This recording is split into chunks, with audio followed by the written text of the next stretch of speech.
Maar we hebben nu al wel twee dingen eigenlijk te noemen die melden waard zijn. Dat is als eerste dat het ziekenhuis op dit moment niet dicht is.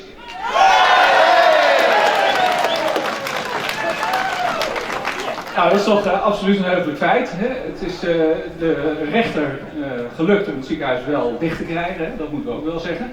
Dat is ook niet voor niets natuurlijk, hè? 40 miljoen schuld is toch behoorlijk wat.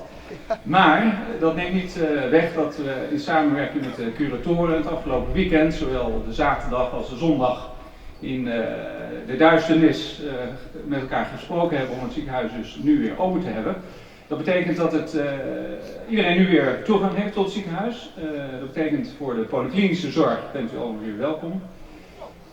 De operaties die worden op dit moment nog niet verricht, omdat we natuurlijk weer een veilige situatie moeten creëren om dat mogelijk te maken.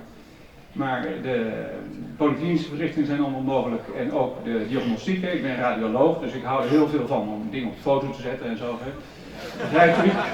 Dus ook daarvoor bent u weer welkom in Zielsberg. Er zijn in de media ook wel berichten verschenen dat het allemaal dicht is en donker en sloten en zo. Nou, die zijn nu dus weg, het licht is gewoon weer aan en dan kunnen we weer aan ons werk.